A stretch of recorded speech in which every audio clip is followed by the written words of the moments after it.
Hello y'all, this is LemmingAid in Age of Empires 2, bringing to you another scenario review. This is the multiplayer scenario Wars of the Diadochi remastered by Andi, a remade version of the original by the same map maker.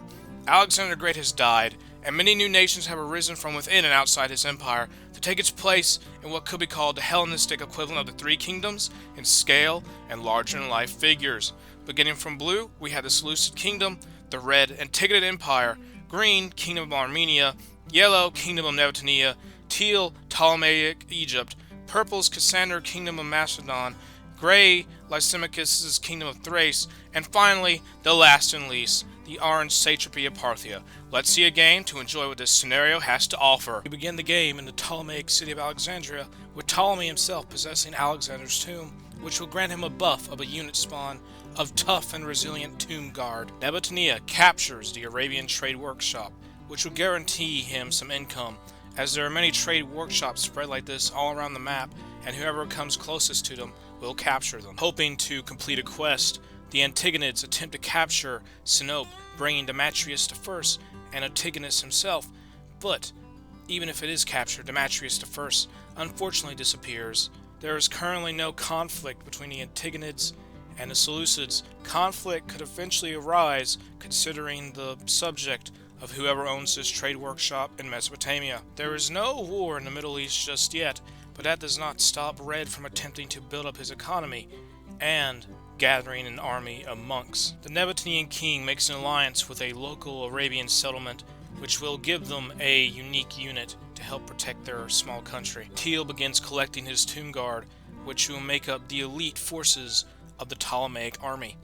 Nabataea begins as a satrap or vassal to Egypt, so they have to pay more taxes to their overlord Teal, but in return they get a small garrison back, which is in the form of some soldiers they can use in their armies.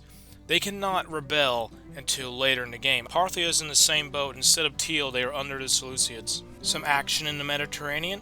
Cassander uses his navy to take control of Crete. Nabataean King Artas makes a deal with another Arabian settlement, granting them a second unit spawn to help Yellow every minute. A strange encounter takes place at the Nabataean Antigonid border, with a Parthian horse archer arriving at the Arabian trade workshop to take it from the Nabataeans, and the situation is tense until they can work out an agreement with one another for this to happen. An array of military buildings is being made in Seleucid land, which could point to a possible war with one of their neighbors. The Seleucids conclude their Marian War and bring home a group of special battle elephants that will prove extremely useful in battering down any enemy defenses, but if they die, they cannot be replaced. Border dispute takes place on the Nile.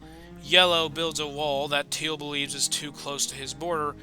Ptolemy orders the wall be moved back. Yellow complies, but there is a tension in the air between the vassal and king. A clash approaches between the Antigonids and the Seleucids, with the Seleucids probing the enemy defenses they shall soon assault. The Kingdom of Armenia voluntarily accepts the authority of the Seleucids, becoming their new vassal, and their king demoted from a king to a satrap. The battle between the Antigonids and the Seleucids seems to be swayed in the favor of the Seleucids, but an army is brought down filled with tons of pikes to intercept any sort of attacking forces Blue may be launching in an assault against Red's defenses. Bulky and tough Marian battle elephants, while formidable, are swarmed by a horde of Antigonid pikemen, ensuring their death. After Red's successful counterattack from the north, Orange Parthia chooses to aid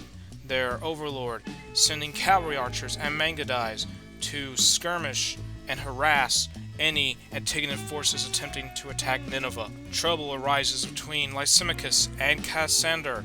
They enter into a battle against one another, with Cassander's heavy cavalry proving to be extremely destructive against any of the forces that the Thracians can put out against them. Pushing deep into Thracian lands, Cassander acquires Dacian horsemen as mercenaries to be of use in his war against his neighbor. Nabataean and Arabian forces land at Teal's castle alongside the Red Sea.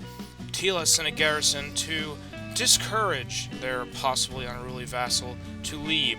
Any sort of surprise has most likely been lost for Yellow's attack. The land between Dura and Nineveh has become a no man's land, as even with Parthian assistance, there is now a stalemate between the Antigonids and the Seleucids, even if one attempts to push one another. Lysimachus' domain has for the most part been secured by Cassander's forces, leaving only the capital, Lysimachia, as the last place of resistance for a once mighty kingdom. Weak and vulnerable no more, any sort of possible landing in the Red Sea Nebuchadnezzar could have had is walled off in Teal's land. The now satrapy of Armenia captures Phasis, consolidating their power along the Caucasus. As part of the satrap experience for Parthia, their Seleucid garrison arrives in the form of swordsmen.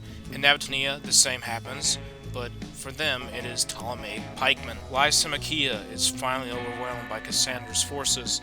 Upon its capture, this will put Cassander one step closer toward overall victory in this scenario. In the game of walls and wits that is becoming commonplace in the Sinai Peninsula, Nebuchadnezzar forces sneak through a gate that was not locked into Egypt. A Thracian refugee arrives at Nebuchadnezzar hoping to become a farmer of the desert. Nebuchadnezzar doesn't care, it seems, as they are preparing to go to war against Teal. Nebuchadnezzar begins their rebellion against the Ptolemies, hoping to be victorious against them and take their lands.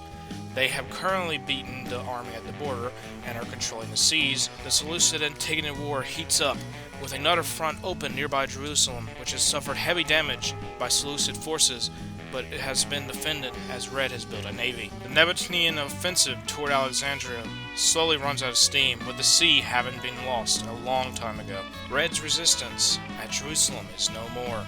Blue takes the city and hopes to capture it as more troops are funneled up north toward Antioch and Dura. The Antigonid forces choose to focus around Antioch, the capital of Syria and the center of their empire.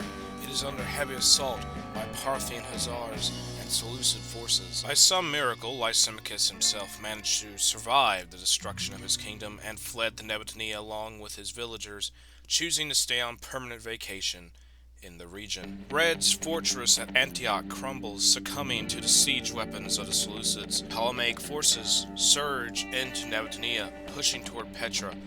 Yellow, who is unable to match the production and income of Teal, is now on the defensive and forced to defend his capital. Sensing blood in the water, Cassander's forces cross into Anatolia, with his armies attacking Pergamon and Nicomedia, creating another front for Red, who is now fighting 3 players. With the defeat in Syria, Antigonus chooses to focus on the Macedonian threat, now attacking him from across the sea. Parthia and their overlord, the Seleucids, push into Side and will possibly continue up north into Miletus and Ephesus. Antigonid forces cling onto the areas surrounding Nicomedia, hoping to destroy the Macedonian invaders who have brought in the Dacian horsemen warriors, which will provide a tough obstacle for the Red Helmetiers to defeat. Yellow makes their stand at their capital, garrisoning the castle with arbalets to shoot down any possible attackers, and rams are destroyed by the Gebetos outside of it. The Seleucids seize Miletus from the weakened Antigonids.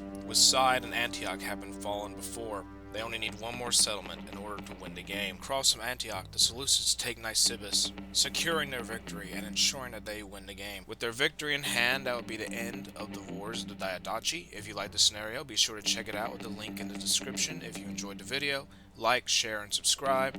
Join us at the Discord, and if you would like to support the channel, there is a Patreon link down below in the description as well.